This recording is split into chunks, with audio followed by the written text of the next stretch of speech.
ಪ್ರೀತಿಯ ವಿದ್ಯಾರ್ಥಿನಿಯರೇ, ನಿಮಗೆಲ್ಲ ರೇಖಾಗಣಿತದ ತ್ರಿಭುಜ ಪಾಠದ 2ನೇ ಪಾಠಕ್ಕೆ ಸ್ವಾಗತ. ಈಗಾಗಲೇ ನೀವು ಈ ಸಮರೂಪ ತ್ರಿಭುಜಗಳ ಬಗ್ಗೆ ಪರಿಚಯ ಮಾಡಿಕೊಂಡಿದ್ದೀರಿ. ಅದರಲ್ಲಿ ಹಿಂದೆ ಕಲಿತಂಥ ವಿಷಯಗಳು ಮುಖ್ಯವಾಗಿ ಒಂದೇ ಸಂಖ್ಯೆಯ ಭಾಗಗಳನ್ನು ಹೊಂದಿರುವ ಎರಡು ಸಮತಲಾಕೃತಿಗಳು ಸಮರೂಪಿಗಳಾಗಬೇಕಾದ್ರೆ ಒಂದನೇ ಕಂಡೀಷನ್ನು ಅವುಗಳ ಅನುರೂಪ ಕೋನಗಳು ಸಮನಾಗಿರಬೇಕು ಮತ್ತು ಎರಡನೇ ಕಂಡೀಷನ್ನು ಅನುರೂಪ ಬಾಹುಗಳು ಸಮಾನುಪಾತದಲ್ಲಿರಬೇಕು. ಅದಕ್ಕೆ ಸಮರೂಪ ಆಕೃತಿಗಳು ಅಂತ ಕರೀತಾರೆ. ಎರಡನೇ ವಿಷಯ, ಉದಾಹರಣೆ ಕೊಡೋದಾದರೆ ಎರಡು ವೃತ್ತಗಳು ಯಾವಾಗಲೂ ಸಮರೂಪಿಗಳಾಗಿರುತ್ತವೆ. ಉದಾಹರಣೆಗೆ ನೀವು ಕಳೆದ ತರಗತಿಯಲ್ಲಿ ವೃತ್ತಗಳ ಬಗ್ಗೆ ಹೇಳಿದ್ದೀವಿ. ಎರಡು ವೃತ್ತಗಳು ಯಾವಾಗಲೂ ಸಮರೂಪಿಗಳಾಗಿರ್ತವೆ. ಅಂದರೆ ಈ ವೃತ್ತದ ಮೇಲೆ ಇನ್ನೊಂದು ವೃತ್ತ ಇಟ್ಟಾಗ ಅವುಗಳ ತ್ರಿಜ್ಯಗಳು ಪರಸ್ಪರ ಸಮನಾಗಿದ್ದರೂ ಸಮರೂಪಿ ಅಂತ ಕರೀತಾರೆ. ಅದು ತ್ರಿಜ್ಯಗಳ ಅನುಪಾತ ಒಂದೇ ಆಗಿದ್ದು ಕೂಡ ಸಮರೂಪಿ ಅಂತ ಕರೀತಾರೆ. ಹಾಗೆ ವರ್ಗಗಳು ತಗೊಂಡಾಗ ನೋಡಿ, ಇದು ಸಮರೂಪಿ, ಆದರೆ ಸರ್ವಸಮ ಅಲ್ಲ. ಸಮರೂಪಿ ಅಂದ್ರೇನು? ಇದರ ಬಾಹುಗಳ ಅನುಪಾತ ಏನಿದೆ ಸಮಾನುಪಾತ ಇರಬೇಕಾಗತ್ತೆ. ಸೊ ಆಗ ಇದನ್ನು ಸಮರೂಪಿ ವರ್ಗಗಳು ಅಂತ ಕರೀತಾರೆ. ವರ್ಗದ ಲಕ್ಷಣ ಏನು? ಅದರ ಉದ್ದ ಅಗಲ ಎರಡೂ ಪರಸ್ಪರ ಸಮನಾಗಿರುತ್ತೆ ಮತ್ತು ಎಲ್ಲ ಕೋನಗಳು 90 ಡಿಗ್ರಿ ಆಗಿರುತ್ತೆ. ಸೊ ಇದನ್ನು ಸಮರೂಪಿ ವರ್ಗಗಳು ಅಂತ ಕರೀತಾರೆ. ಹಾಗೆ ಸಮರೂಪಿ ತ್ರಿಭುಜಗಳು, ಅದು ಕೂಡ ನೀವು ನೋಡಿದ್ದೀರಾ. ತ್ರಿಭುಜಗಳ ಸಮರೂಪಿ ತ್ರಿಭುಜ ಅಂತ ಕರೀತಾರೆ ಯಾವಾಗ ಆ ತ್ರಿಭುಜಗಳ ಬಾಹುಗಳು ಸಮಾನುಪಾತದಲ್ಲಿರಬೇಕು ಮತ್ತು ಕೋನಗಳು ಪರಸ್ಪರ ಸಮನಾಗಿರಬೇಕು. ಆವಾಗ ಇದನ್ನು ಸಮರೂಪಿ ತ್ರಿಭುಜಗಳು ಅಂತ ಕರೀತಾರೆ. ಇದ್ರ ಬಗ್ಗೆ ಈಗಾಗಲೇ ನಿಮಗೆ ನಿನ್ನೆ ನಾವು ವಿಷಯ ಚರ್ಚೆ ಮಾಡಿದ್ದೀವಿ, ಅದರ ಬಗ್ಗೆ ತಿಳಿಸಿದ್ದೀವಿ ಅಲ್ವಾ? ಮುಂದಿನ ವಿಷಯಕ್ಕೆ ಹೋಗೋಣ. ಈಗ ಇವತ್ತಿನ ವಿಷಯ ಏನು ಅಂದರೆ, ಥೇಲ್ಸ್ ಎಂಬ ಗ್ರೀಕ್ ತತ್ವಶಾಸ್ತ್ರಜ್ಞ, ಅವನು ಗಣಿತಶಾಸ್ತ್ರಜ್ಞ ಕೂಡ ಹೌದು. ಅವನ ಬಗ್ಗೆ ಸ್ವಲ್ಪ ನೋಡಬೇಕಾಗಿದೆ. ಥೇಲ್ಸ್ನ ಪ್ರಮೇಯ ನೋಡಬೇಕಾಗಿದೆ.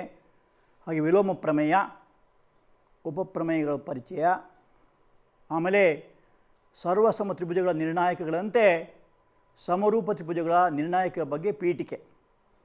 ಇದನ್ನು ತಿಳಿಯುವ ಮೊದಲು ಥೇಲ್ಸ್ ಪ್ರಮೇಯವನ್ನು ನಾವು ಅರ್ಥ ಮಾಡ್ಕೊಬೇಕಾಗಿದೆ.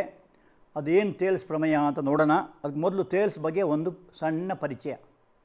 ಇವನು ಒಬ್ಬ ಸುಪ್ರಸಿದ್ಧ ಗ್ರೀಕ್ ಗಣಿತಜ್ಞ. ಇವನು ಕ್ರಿಸ್ತಪೂರ್ವ 640ರಿಂದ 546 BC ಅಂತಾರೆ ಇಂಗ್ಲೀಷಲ್ಲಿ, ಬಿಫೋರ್ ಕ್ರೈಸ್ಟ್. ಆ ಕಾಲದಲ್ಲಿ ಮಾಡಿದ ಒಂದು ಸಿದ್ಧಾಂತ ಪ್ರಮೇಯ.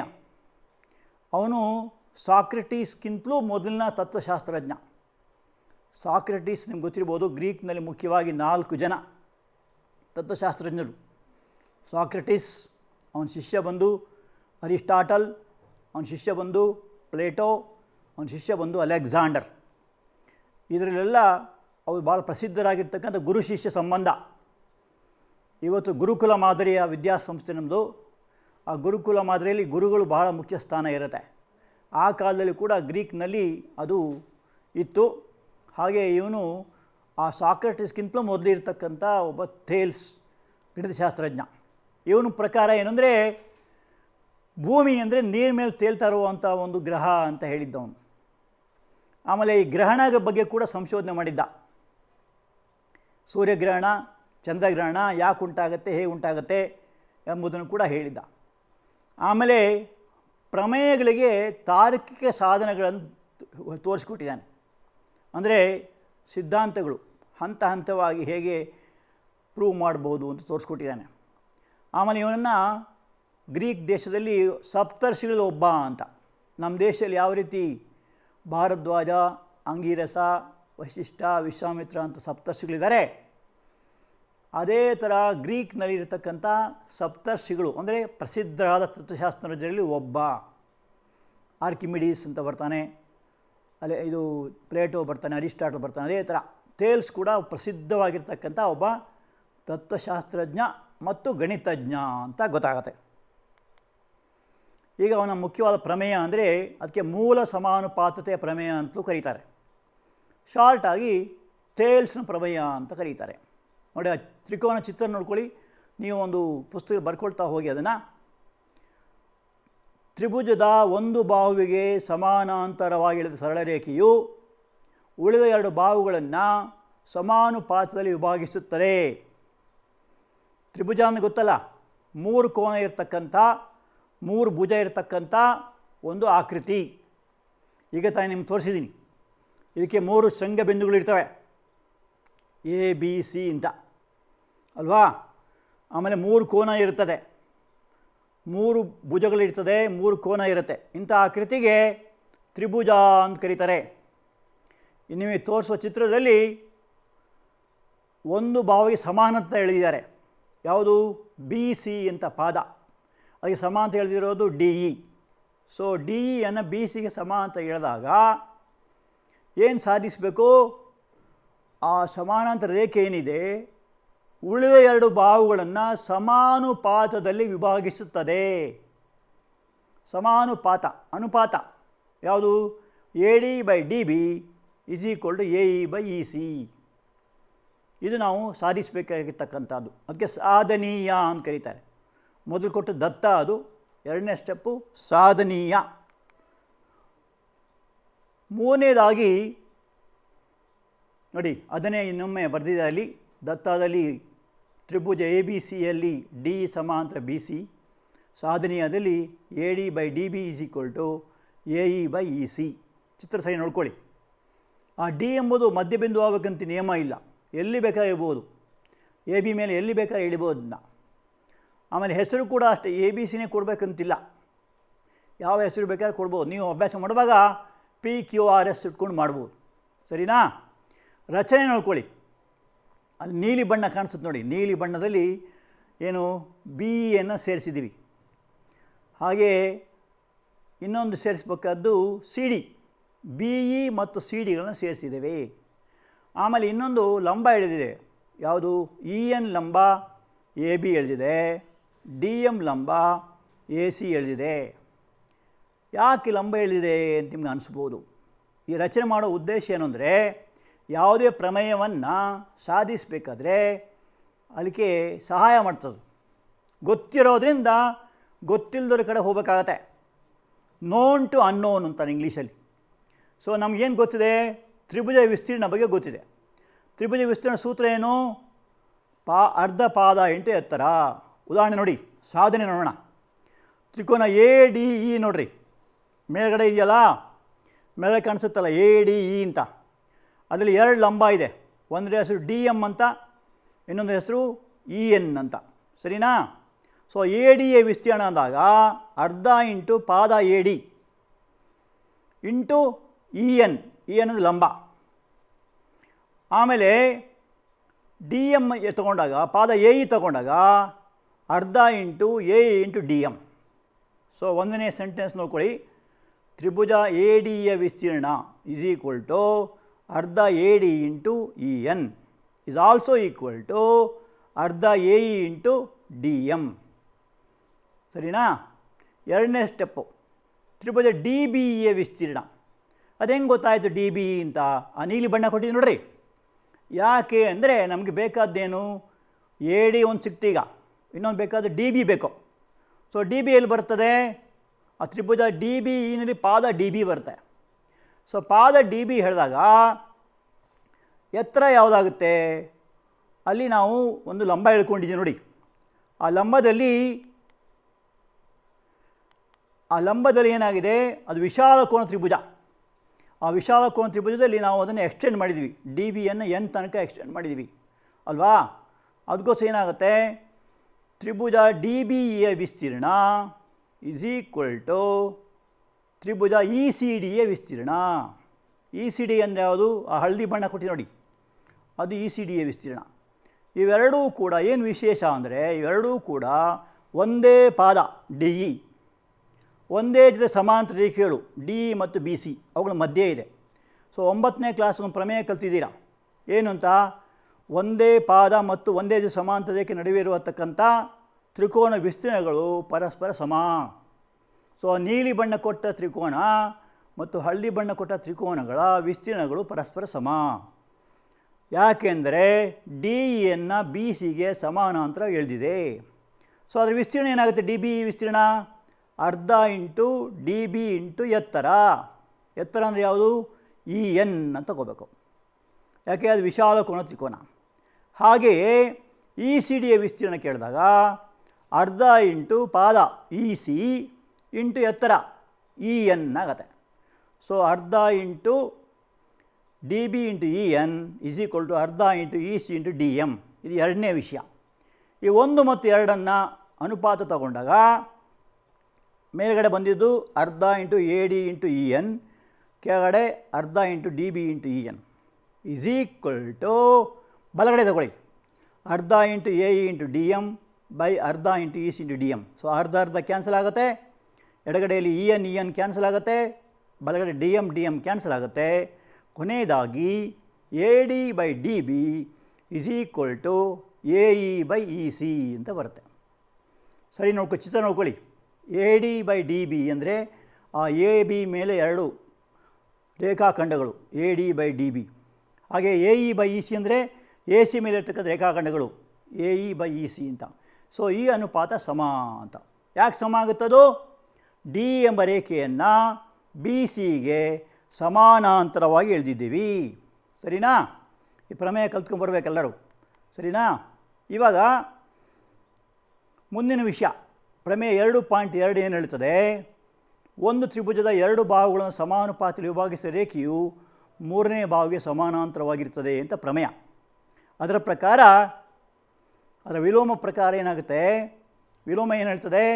ಅದು ಅನುಪಾತ ಸಮ ಆದರೆ ಅಂದರೆ A D by D B ಆದರೆ is equal to A E by E C ಆದರೆ ಡಿ ಸಮಾನಾಂತರ ಬಿ ಸಿ ಆಗುತ್ತೆ. ವಿಲೋಮ ಅಂತ ಹೇಳ್ತಾರೆ. ವಿಲೋಮ ಅಂದ್ರೇನು?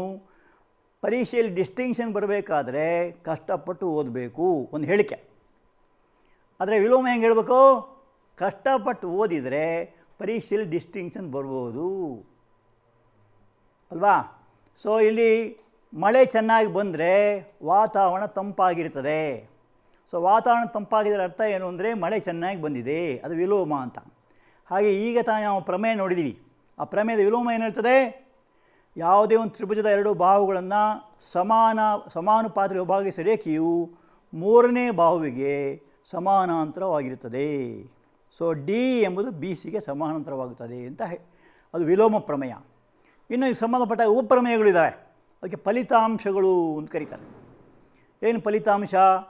ಡಿ ಎಂಬುದು ಬಿ ಸಿ ಸಮಾನಾಂತರ ಆದರೆ 1ನೇ ಫಲಿತಾಂಶ A by B is equal to C by D. ಅಲ್ಲೆಲ್ಲ ಚಿಕ್ಕ ಹೆಸರು ಕೊಟ್ಟಿವೆ, ಯಾಕೆಂದರೆ ಅದನ್ನು ಈ ಥರ ಬರಿಬೋದು, A D by D B is equal to A E by E C 1ನೇ ಫಲಿತಾಂಶ. ಅದು ರಿವರ್ಸ್ ಮಾಡಿದಾಗ B by A is equal to D by C. ಅಂದ್ರೇನು? B D by D A is equal to E C by E A. ಅದನ್ನು ಇನ್ನೊಂದು ರೀತಿ ಬರಿಬೋದು, A by C ಮೇಲ್ಭಾಗ is equal to B by D ಕೆಳಭಾಗ, ಹಾಗೂ ಬರಿಬೋದು. ಯಾಕೆ ಇದನ್ನು 3 ಥರ ಹೇಳ್ತಾ ಇದ್ದೀವಿ ಅಂದರೆ ಲೆಕ್ಕ ಮಾಡುವಾಗ ಮುಂದೆ ಬೇಕಾಗುತ್ತೆ, ಹೀಗೆ ಬಂದರೆ ಹೇಗೆ ಅಂತ. ಸೊ ತೇಲ್ಸ್ ಪ್ರಮೇಯ ಹೇಗೆ ಅಂದರೆ ಬರೀ ಒಂದೇ ರಿಸಲ್ಟ್ ಅಂತಲ್ಲ, ಸಂಬಂಧಪಟ್ಟ ಹಾಗೆ ಯಾವ ರೀತಿ ಬೇಕಾದ್ರೆ ಬದಲಾವಣೆ ಮಾಡ್ಕೋಬೋದು. ಅದು 1ನೇ ಫಲಿತಾಂಶ ಅಥವಾ ಉಪಪ್ರಮೇಯ ಅಂತ ಕರೀತಾರೆ. ಪ್ರಮೇಯ ಆಧಾರದಲ್ಲಿ ಮಾಡೋದಕ್ಕೆ ಉಪಪ್ರಮೇಯ ಅಂತ ಹೆಸರು. ಪ್ರಧಾನಮಂತ್ರಿ, ಉಪಪ್ರಧಾನಮಂತ್ರಿ ಅಂತಿರ್ತಾರೆ, ಮುಖ್ಯಮಂತ್ರಿ, ಉಪಮುಖ್ಯಮಂತ್ರಿ ಅಂತಿರ್ತಾರೆ. ಸೊ ಲೀಡ್ರು ಅಷ್ಟೇ, ಫಸ್ಟ್ ಲೀಡರ್, ಸೆಕೆಂಡ್ ಲೀಡರ್ ಅಂತ. ಸೊ ಹಾಗೆ ಉಪಪ್ರಮೇಯ ಅಂತ ಹೇಳ್ತಾರೆ. 2ನೇ ಉಪಪ್ರಮೇಯ ಏನು ಹೇಳ್ತದೆ? A by A plus B is equal to C by C plus D is equal to M by N ಅಂತ. ಅಂದ್ರೇನು? ಅಂತಃಖಂಡ ತ್ರಿಭುಜದ ಬಾಹುಗಳು ದತ್ತ ತ್ರಿಭುಜದ ಅನುರೂಪ ಬಾಹುಗಳಿಗೆ ಸಮಾನುಪಾತದಲ್ಲಿರುತ್ತದೆ. ಎ ಅಂದರೆ ನೋಡ್ಕೊಳ್ಳಿ, ಎ ಅಂದರೆ A D, A plus B ಅಂದರೆ ಎ ಬಿ ಆಗತ್ತೆ. So A D by A B is equal to A E by A C ಅಂತ ಆಗತ್ತೆ. ಸೊ ಇನ್ನೊಮ್ಮೆ ನೋಡ್ಕೊಳ್ಳಿ ಕರೆಕ್ಟಾಗಿ. ಎ ಡಿ ಅಂದರೆ ಒಂದು ಭಾಗ, ಎ ಬಿ ಅಂದರೆ ಫುಲ್ ಬಾಹು, ಎ ಇನ ಒಂದು ಚಿಕ್ಕ ಭಾಗ, ಎ ಸಿ ಅಂದರೆ ಫುಲ್ ಬಾಹು. ಸೊ ಅದು ಒಂದು ವಿಷಯ. ಅದು ಎರಡನೇ ಫಲಿತಾಂಶ. ಮೂರನೇ ಫಲಿತಾಂಶ B by A plus B. ಆ ಎ ಪ್ಲಸ್ ಬಿ ಹೇಳುವಾಗ ಕೆಳಗಿಂದ ಬೇಕಾ ತೊಗೋಬೋದು. ಅಂದರೆ B D by A B is equal to E C by A C. So ಇದು ಮೂರು ಫಲಿತಾಂಶಗಳು ನೋಡ್ಕೊಳ್ಳಿ. ಇದು ನಿಮಗೆ ಮುಂದೆ ಲೆಕ್ಕಗಳು ಮಾಡೋದಕ್ಕೆ ಬೇಕಾಗತ್ತೆ. ಸೊ ಇದು ಭಾಳ ಮುಖ್ಯವಾದಂಥ ಒಂದು ಫಲಿತಾಂಶಗಳು. ಈಗ ಒಂದೆರಡು ಲೆಕ್ಕ ಮಾಡೋಣ. ಒಂದನೇ ಲೆಕ್ಕ, ಈ ಚಿತ್ರ ನೋಡ್ಕೊಳ್ಳಿ. ಈ ಚಿತ್ರದಲ್ಲಿ ತ್ರಿಕೋನ ಮಲಸಿಬಿಟ್ಟಿದ್ದಾರೆ. ಅದು ಮಲಸಿದ್ರೂ ಹಾಗೆ ಬರೀಬೇಕು, ನಿಲ್ಲಿಸಿದ್ರೂ ಹಾಗೆ ಬರೀಬೇಕು, ಯಾವ ಹೆಸರು ಕೊಟ್ಟರು ಹಾಗೆ ಬರೀಬೇಕು. ಸೊ ಅದನ್ನು ಅರ್ಥ ಮಾಡ್ಕೊಳ್ಳಿ ಚೆನ್ನಾಗಿ. ಚಿತ್ರದಲ್ಲಿ ಡಿ ಇ ಸಮಾನಾಂತರ ಬಿ ಸಿ ಎಳೆದಿದ್ದಾರೆ. ಎ ಡಿ 4 ಅಂತ ಕೊಟ್ಟಿದ್ದಾರೆ, 4 ಸೆಂಟಿಮೀಟ್ರು. ಡಿ ಬಿಯನ್ನು ಎಕ್ಸ್ ಮೈನಸ್ 4 ಅಂತ ಕೊಟ್ಟಿದ್ದಾರೆ. ಎ ಇಯನ್ನು 8 ಸೆಂಟಿಮೀಟ್ರ್ ಅಂತ ಕೊಟ್ಟಿದ್ದಾರೆ. ಆಮೇಲೆ ಇ ಸಿಯನ್ನು 3x ಮೈನಸ್ 19 ಅಂತ ಕೊಟ್ಟಿದ್ದಾರೆ. ಇವಾಗ ಎಕ್ಸ್ ಬೆಲೆ ಹುಡುಕಿ. ಎಕ್ಸ್ ಬೆಲೆ ಹುಡುಕುವಾಗ ಏನು ಮಾಡಬೇಕು? ತೇಲ್ಸ್ ಪ್ರಮೇಯ ಹಾಕ್ಕೋಬೇಕು. ತ್ರಿಭುಜ ಎ ಬಿ ಸಿಯಲ್ಲಿ ಅಂತ ತೊಗೋಬೇಕು ಸ್ಟಾರ್ಟಿಂಗಲ್ಲಿ. ತ್ರಿಭುಜ ಎ ಬಿ ಸಿಯಲ್ಲಿ ಡಿ ಸಮಾನಾಂತರ ಬಿ ಸಿ. ಸೊ ಸಮಾನಾಂತರ ಆದಾಗ ತೇಲ್ಸ್ ಪ್ರಮೇಯದಂತೆ ಅಂತ ಬರಿಬೇಕು. ಅಲ್ಲಿ ಕಾರಣ ಕೊಡಬೇಕು. ಜಾಮೆಟ್ರಿಲಿ ಯಾವಾಗಲೂ ಕೂಡ ಪ್ರತಿ ಸ್ಟೆಪ್ಪಿಗೂ ಕಾರಣ ಕೊಡಬೇಕು. ಏನು ಕಾರಣ? A D by D B is equal to A E by E C. ಯಾಕೆ? ತೇಲ್ಸ್ ಪ್ರಮೇಯದಂತೆ ಅಂತ ಬರಿಬೇಕು ಕಾರಣ. ಸರಿನಾ? ಆಗ ಎ ಡಿ ಅಂದರೆ ಎಷ್ಟು? 4. ಡಿ ಬಿ ಅಂದರೆ ಎಷ್ಟು? X minus 4. ಎ ಇ ಅಂದರೆ ಎಷ್ಟು? 8. ಇ ಸಿ ಅಂದರೆ ಎಷ್ಟು? 3x minus 19. ಸೊ ಇದು ಒಂದು ಸಮಾನುಪಾತ ಬಂದಿದೆ. ಸೊ ಇಲ್ಲಿ ಅಲ್ಲಿ 8 ಬೈ ಅದನ್ನು ನಾವು ಓರೆ ಗುಣಾಕಾರ ಮಾಡಿದಾಗ 3x minus 19 is equal to 4 4 2 ಬರ್ತದೆ.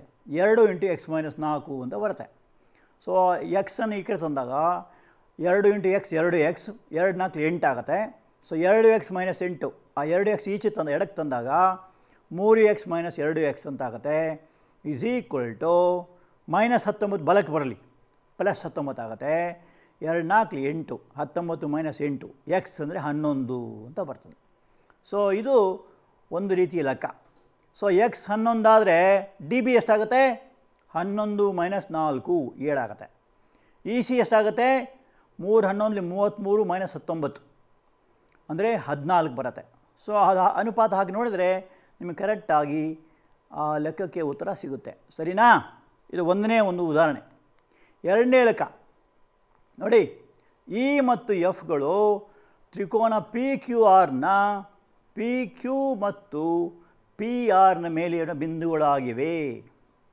ಪಿ ಸಮ 3.9 ಸೆಂಟಿಮೀಟರು, ಇ ಕ್ಯೂ ಸಮ 3 ಸೆಂಟಿಮೀಟರು, ಪಿ ಎಫ್ ಸಮ 3.6 ಸೆಂಟಿಮೀಟರು, ಎಫ್ ಆರ್ ಸಮ 2.4 ಸೆಂಟಿಮೀಟರು.